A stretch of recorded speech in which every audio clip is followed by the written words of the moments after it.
So I'm going to talk to you about ice-guided PFO closure. And as you all know, the prevalence of PFO closure is about 1 in 4 adult population.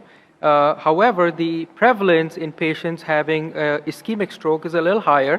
And this suggests that there is a small percentage of patients that have paradoxical embolism across the PFO as the etiology of stroke.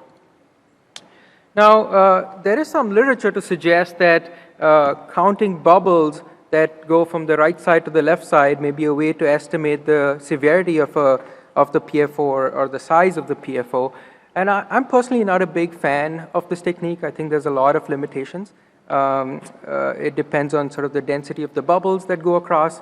It depends on the presence or absence of the remnant of eustachian valve.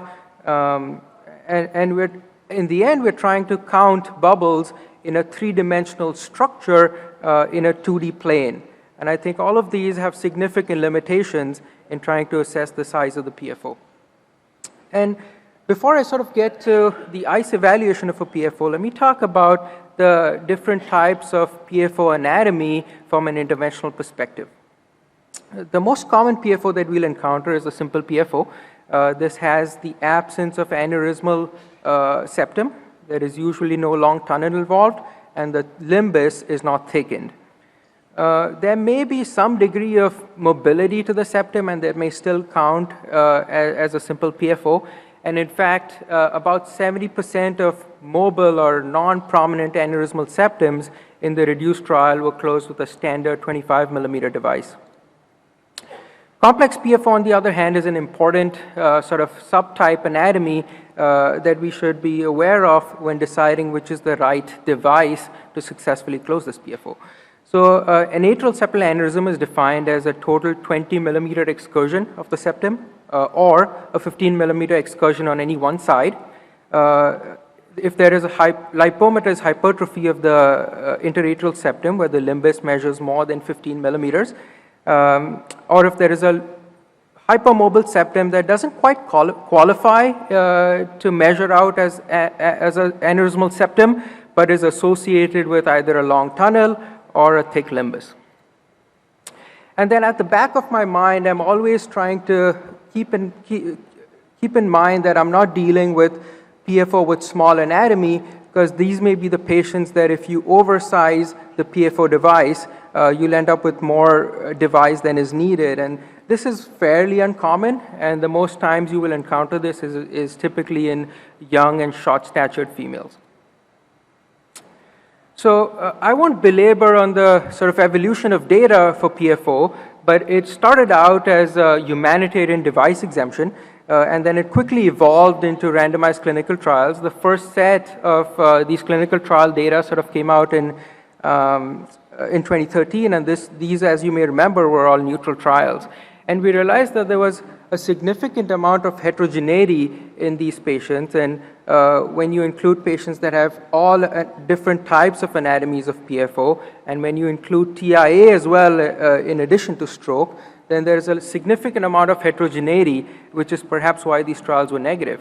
And so in the subsequent trials, when we included high-risk PFO anatomy and we excluded TIAs and only included patients having cortical infarct or stroke, these trials ended up being positive in 2017. I think the ROPE score has also been a valuable addition, and it helps us identify which are the patients that are where the probability that the thromboembolic event is attributable to a PFO is much higher. Now, you know, the ROPE score should not be used sort of as a end-all, be-all, or as a binary of deciding whether or not we should close the PFO, but I think it is a helpful tool nonetheless. And in my practice, I found this as a very effective sort of algorithm to identify which are the patients that may benefit most from closing the PFO. And, you know, if you have either a thrombus that's straddling the PFO, or if you have patients having venous thromboembolism as well as stroke in context of a PFO, I think you've really nailed the diagnosis, and the PFO is likely the culprit. But these patients are few and far in between. I think the most common patients we'll find is those that have a high ROPE score and a high-risk PFO anatomy. I think these are the patients that are most likely going to benefit from PFO closure. On the other end of the spectrum, you may have a patient with a very low rope score and a simple PFO anatomy or a small PFO anatomy. And I think this is a type of patient where we should probably take a step back and really ask ourselves, are we doing right by the patient by fixing this PFO? Is this patient likely going to benefit from this PFO closure? And then the others are somewhere in the middle. You either have a high rope score but a simple PFO anatomy, or on the other hand, you have a low rope score but a high-risk PFO anatomy, and I think this is where clinical judgment is most helpful. And the guidelines sort of fit and answer the same question. In patients that are 18 to 60 years of age that have documented non-lacunar ischemic stroke or a cortical infarct, remember TIA is a subset that was excluded. Other patients who have PFO with high-risk anatomy would be the ones that benefit the most. Now, sort of switching gears and talking about the technical aspects of ICE guidance, this is sort of a format that I have been trained to follow. The benefit of using ICE over TE is that you can really stick to, conscious sedation, use less amount of medications. You don't need deep sedation as you do typically with TE. There's increased patient comfort. I typically use bilateral femoral venous access. I think it's a dealer's choice. You could use ipsilateral access as well. I find that separating out the venous access for ICE and the device helps minimize the interaction between the two, especially when you're manipulating the device. I typically pre-close both sides. And then the most amount of time I spend on a PFO is really trying to assess thoroughly on ICE what the PFO anatomy is. As you all know, the device implant is simple, it's easy, and then a post-deployment ICE to ensure that you really have adequate coverage of the PFO prior to releasing the device. So this is an ICE study, and you see on the left side where you have collar across the PFO and bubble injections on the right side with right to left shunting across the PFO. And the next steps I do is really to try and figure out what the anatomy of the septum is, what the anatomy of the PFO is. Is it a simple PFO anatomy? It is a complex PFO? Is it hypermobile or an aneurysmal septum? What is the thickness of the limbus? And measuring the length of the tunnel. And so here you see where B measures sort of the length of the tunnel. You can measure the thickness of the limbus in two views. One is in the short axis of the aortic valve, and the other is measuring it in profile. This is where measuring the length of the septum premium is important. If you go back to the patients with PFO with small anatomy, keeping at the back of your mind that you don't want to put more device than is needed. And then here is measuring objectively if there is evidence of an aneurysmal septum. So what's the type of device to choose? And I'm going to focus really on the Amplatzer family of devices. And if you have a simple PFO anatomy, I think a 25 millimeter device works just as well. Remember that even if you have some degree of mobility to the septum, a 25 millimeter device may do justice to the patient. A complex PFO anatomy on the other side requires a bigger device. Initially, we just had the 35 millimeter device, so we had to choose a crib, but now Amplatzer also has a 30 millimeter device. And then PFO with small anatomy, a small device, the 18 millimeter should do just fine. Now, one exception to the rule, and this is something I learned the hard way, is really to measure what the splay of the septum or the PFO is after you have the wire across.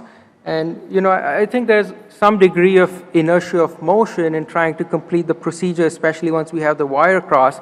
But I think taking your time to pause and really measure this and ensure that this is lesser than 8 millimeter threshold. If it is certainly higher, then what is recommended is we use balloon sizing to then switch strategies, and instead of using a PFO closure device, using an ASO occluder.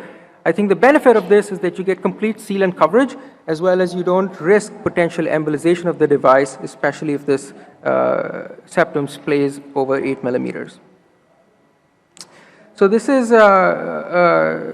ice of the deployment, and here you have the left-sided disk that has been deployed, and then you do a firm sort of tug of this device against the septum as it abuts on the left side prior to releasing the disk on the right side.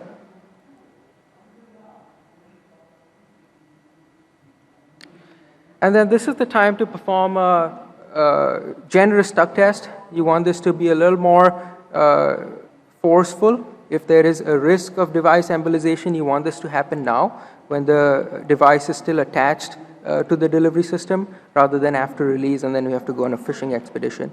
And the other thing I do is put color and ensure that I'm looking at both sides of the device, making sure that there is really no peri-device leak, that the right-sided disc fully covers the limbus. I typically don't inject bubbles because, as you all know, this device doesn't endothelialize until a few months, and so you may still have bubbles that go across. Doesn't mean that you've not had a complete or successful PFO coverage. So in summary, I think the right patient having a high-risk PFO anatomy as well as a high rope score is ideally the patient that is going to benefit the most from this PFO closure device. A thorough ICE evaluation, really understanding what the PFO anatomy is, will help us choose what the right device is for closure of the PFO. And then after the device has been deployed and prior to release, ensuring that there is stability as well as complete coverage prior to release.